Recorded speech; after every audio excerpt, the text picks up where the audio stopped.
Hello and welcome to the place where we explore the latest wellness trends, techniques, and everything to help you live a healthier and happier life. So in this video, we're going to look at the 7 mind healing techniques that can help you build the mind-body connection.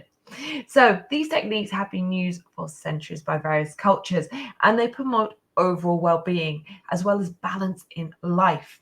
So they're simple yet super effective. So the ways you can connect with both your mind and your body. And I'm sure they will help you to live that more harmonious and healthy life that you are looking for. So let's kick it off with the first one, meditation. So I'm kicking off with meditation because meditation is something I'm very passionate about. I do every single day and has changed my life. Okay. So it's a powerful technique so you can connect with the mind and the body. And meditation isn't just some hippie shit where you sat chanting or you have to be quiet for hours. You could do as simple as 2 minutes.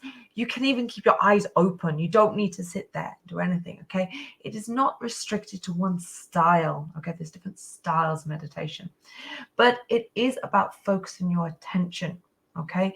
So one of the easiest ways to focus is to your body or to your breath, okay? Now, with that, by looking at your body, you can do a body scan to your breath. You can just notice how the breath feels, how it sounds, and tune in all of your senses. Okay. But meditation has been shown to ease depression, to boost mood, relieve anxiety, all these sorts of things that we can come up against in day-to-day life. So, regular meditation can also help you become aware of your body, your thoughts, but it also boosts this creativity and gives you this boost of energy. It also allows you to connect better with others. So if you're having a conversation, you can actually communicate much, much clearer. Okay. So even if you can incorporate 10 minutes a day, then you can actually see a big change in your life. Okay. So for me, I do 5 to 10 minutes first thing in the morning and the same in the evening. Sometimes that's it. Sometimes I do longer. It depends what feels right. But the first thing I always do every single day is I get up in bed and I do 5 minutes where my brain is still in sleepy state. Okay. So if you can do that, give it a go. Okay. Let me know how you get on. Save this video, come back. Let me know how you're getting on. Okay. Now, the second one is again something else I'm really big on. Okay. Because as a 200-hour yoga teacher, yoga has actually transformed my life. Okay. Years ago, for those who don't know me personally, which most of you probably don't, I'm actually dyslexic on the ADHD line. Okay, I found out when I was in my 30s, so I was older when I found out. Now, with that, as soon as I found out, it was like, oh yeah, I know. Okay, but I've also realized to calm my mind, I've always worked through the body. Now, when I first tried yoga, I was like, this ain't for me. Okay. I remember lying there after 40 minutes going, really? We're not even halfway through yet. My mind was so busy and all over the shop. Since which, obviously, invested more. Then we got to lockdown. I became a 200-hour teacher. Okay. So I progressed my practice. It has changed my life. Okay. It's allowed me to get those deeper meditations, the more mindfulness practice, but also it means that whatever I'm feeling, I've got a way I can express it, whether it is a flow, whether it is lying and being still, whatever it feels like feels right. Okay. Because the thing with yoga is there are different styles, but it's about combining body with breath.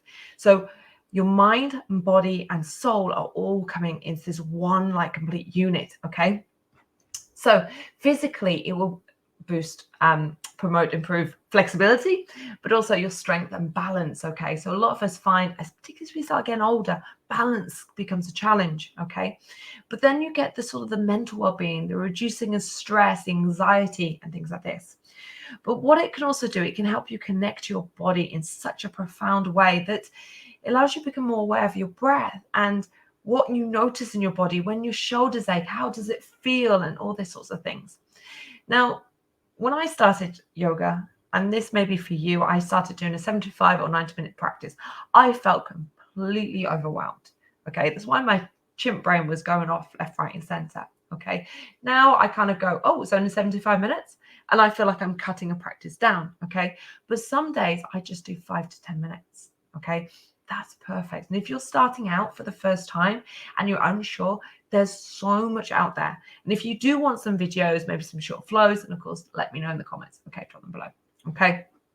Now, these are other practices which are amazing. Okay, I actually do all of these practices, but those two are my favorites. Okay, they're things that I never live without. Okay, so mindfulness eating is number 3. Okay, so mindfulness eating is a great way to build mindfulness into your day. And if you've done my Udemy course, you will have seen this is one of the daily practices we do. Okay, because it involves paying attention to your food and your body while you eat. Okay, now naturally you're going to eat. Okay, it's one of our base foundations, one of our base needs. You have to physically eat. Okay, your body needs fuel. That's simple. Okay, so when you start mindful eating, you not only become aware of each of your senses, so how it tastes, the texture, the smells, these sorts of things, which means if you come across it again, that memory is stimulated, okay? But you also become aware of things like your hunger and how full you feel, okay? And of course, emotional state. So if you're an emotional eater and you eat in to give yourself satisfaction, then of course, mindfulness eating can help you face those emotions because you will see things come up, okay? It actually is a great way to develop a healthy relationship with both your body and with food. And like I said, we need food, so let's have a great relationship with it. Okay, so if this is you, pick something today, maybe a snack, a meal. Okay, doesn't matter what it is, and take it slowly without distraction. So say we're going to have an apple. Okay, I'll pick up my speaker. Okay, so say this is an apple. Okay, we're going to look at it. We're going to take the colors, how it smells. Okay, then of course when you start to bite or eat, it's taking in each little part. So feel it in the mouth. Okay, so become aware of each step. Slow it down. Okay, it does take a little bit more time, but is very much worth doing. Okay, now number 4, I believe we're on gratitude. Okay, gratitude is the appreciation for the present moment. Okay, it's not just saying thank you, it's that deep appreciation. Okay, there's no way to say it. It's about being positively connected into the present state. Okay, now I encourage you to have dreams. Dreams and goals and passions of where we want to go are the things that ignite us. Okay, they're the things that keep us flowing. Okay, but it's being grateful for the things you have now. So even if you don't have everything you want, it's being grateful for the now that will bring things in that you deserve, that you desire. Okay, so by being thankful maybe for your clothes, your roof, the people in your life, anything that's positive, even the fact you have a job, okay? Sometimes that can be enough, okay? But the minute we start practicing gratitude, it actually helps us feel better about those things. We also find that our emotions are much more calm and there's less likely to bring conflicts in, so less likely to have arguments about things. Maybe there's someone in your family you have arguments with, actually flipping the switch, my words out, and actually being grateful for those conversations. So you can do this verbally in your head, or again, just journaling, say every morning, maybe writing down 3 things. You could do in the evening, 3 things you've been grateful for in that day. Okay, so it doesn't have to be a huge, crazy thing. It could be, I'm thankful for the fact I could sit down and eat dinner tonight. Okay, some nights I go, thank you for not eating past 9 o'clock. Okay, sometimes my days are so packed, and because I'm out, even that little thing of eating dinner at, say, reasonable time is a thanks. Okay, so guys, if you are still with me, hopefully you find value. Do hit that subscribe button, hit that like, and of course, let me know how you're feeling about these. Is there something in particular that you are focused on doing, or maybe you want to do more of? Okay, we have 3 more. Okay, so breath work kind of connects to our meditation. Okay, but we can do breath work on its own. Okay, now breath work is the conscious. Okay, so it's conscious thing that we're doing. It's actually like an active state. Okay, but we're consciously using our breath. So we're consciously going and then okay. You don't have to do it as loud as that. Okay, but you get the idea. Okay, it's the consciousness of being aware of your breath and your body, noticing how it feels when you breathe in and when you exhale. Okay, so breathing can reduce stress, breathwork can reduce stress, anxiety, depression, all those sorts of moods. So it's like a meditation. Okay, but the great thing is you can sit there for 1 minute. Okay, so you might even just be stressed at work, take yourself to the toilet. You can take like a minute. Okay, lock yourself in the toilet stall if you need to. Okay, and just literally breathing in and out. Now, there are different styles. If you are a yogi or you've done yoga before, you may have heard of pranayama. So there's different styles of breathing exercises. Okay, so pranayama is slightly different. It holds, technically, a pranayama has breath retention. Okay, so breath work and pranayama are kind of slightly different, but there's similarities with them, right? Now, it doesn't matter what you try and do, but try and focus on some long, slow inhales and exhales and breathe in that sense of peace. Even using affirmations. Okay, my favorite one for here, which I think you'll love, is let go. So if I've been in stress, breathing in, let, exhale, go. Okay, and you just keep breathing in. It gives the mind a focus, allows you to slow down, but also breathes in that sense of calm. Okay. Number 6, okay, visualization. Now, if you're somebody who's writing dreams and goals, you've probably heard about visualizing, imagine what it looks like, okay? If you're like me, you may have found this really, really tough, okay? People just say, close your eyes and see a red bus. And I'm sitting there going, I can't see a red bus. I can't, because it didn't come up, okay? But then I got into it and realized that visualization is seeing something, but it's seeing something in the way you see it. Okay, so if you're like I was when I started and you can't see something straight away, do this instead. Okay, so what you do is, say it's a red bus, close your eyes and see a red bus. And I'm going, okay, I've got a double-decker bus. Okay, because I'm in London. Okay, a double-decker bus is kind of much easier for me to start creating an image of because I've got a physical relation to it. Okay, I know what it looks like in real life. Okay, I see so many of them. All right, but I'm sitting there going, okay, I'm describing it. So like we did with mindful eating, we described it.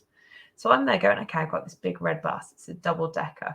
There's a door at the front, there's a door at the rear, and a door in the middle. And okay, you start describing how it feels. There's a middle-aged driver sitting there. He's in his 50s. Or whatever it is. Okay, start describing what you see. Then, like we did with mindful eating, bring in the other senses, what you can smell, anything like that. Okay, and if you've been on a London bus, you probably have a smell or something. Maybe it's the smell of the bus itself, how hot it feels. I know I was standing by a bus yesterday and I could feel the heat coming from it. Okay, so that, again, is something to tune in for. Now, why would we do visualization? Well, visualization helps us connect with the end state, the things that we want, okay? So it can help us focus towards our goal, to help us create clarity, okay? It also can help us reduce stress and, of course, reduce pain and boost our own confidence. So even a few minutes a day can help us stay in tune. Maybe if you are having a cup of coffee in the morning, just thinking, I feel myself walking in empowered into my office, feeling strong and confident. Even that's your thought, and that's the thing you see. Great, because that's going to set you up for a great day. Okay, now number 7. Okay, guys, last one. Okay, this is something we all need to remember. Okay, doesn't matter whether you're a wellness expert or anything like this. If you're human, you breathe, remember this: self-compassion. Okay, be kind to yourself. We always talk about kindness and giving to others and being supportive of others, but it starts with yourself. Okay, how you feel in here. Okay, you have to be able to be kind to yourself and give yourself the grace when you need it. Work through challenges. Let out those emotions and those barriers. Be willing to be uncomfortable. Okay, remember I said with yoga, I found it really challenging. I knew the benefits of it. I knew the physical side would be a love. When I found the way, it was actually by going to someone's class. And I actually went, you'll laugh at this probably, I booked a pass, and instead of the beginners intermediate was full, I was like, okay, I've not really been, I'll go to the intermediate advanced. So I went to the advanced class for my first full block yoga. So I'd already done the odd class before, but never really got into it. And I thought, I'm going to get into it, I'm going to do it. And I went into the advanced class. And the guy went, if you're a beginner, it's fine, we'll give options. And I was like, cool, but it was challenging. Now, for someone who likes the physical side, I found that amazing, but I loved his energy. He was fun, he was enthusiastic, and he was kind and supportive. Okay, and you can see when someone's kind and supportive to themselves because that energy comes out, that compassion, that understanding, that patience. Okay, we struggle with patience at the time. We're always in a rush. Yeah, so being kind and give yourself, if something's not going right, say, don't get frustrated. It's okay. I've got this. All right. So this can help you develop that healthier relationship with yourself and your body. Okay. So even just a few minutes of just being kind, giving yourself compliments. Okay. Or even if you find yourself stressed and pushed it, giving yourself the ability to make mistakes. So without being gender specific, I've met a lot more men who are less kind to themselves because they get impatient and frustrated. Okay. So if you're a guy, we're all subject to this. That's not just saying only men. But I've met and worked with a lot of men who have found it much harder to be kind to themselves because it's that sort of the drive, okay? Be kind, okay? So hopefully you found these 7 mind healing techniques useful so that they can actually improve your mind-body connection. So if you bring 1, 2, or even all of these, if you can get all of these, great, but start with 1 or 2. So if you bring them into your daily routine, then you can lead that healthy, happier life that you're desiring, okay? So if you found some use in this, of course, do hit that thumbs up and hit that subscribe, okay? Because then you can get more tips like this, more advice, and of course, obviously my meditations that do come out regularly. And of course, don't forget to share with any friends. Maybe you just want to give them the tips or just share that link over. Otherwise, I want to thank you. Massive gratitude from me to you for taking the time to sit here and listen. Okay, hopefully these techniques have inspired you to connect with yourself on a deeper level. And I can tell you, the minute you start being consistent with them, you will find that deeper connection and you will nurture and grow from there. Okay, it takes that power of consistency. So otherwise, I wish you a beautiful and happy day. And I hope you enjoyed this video, and I'll see you in the next one.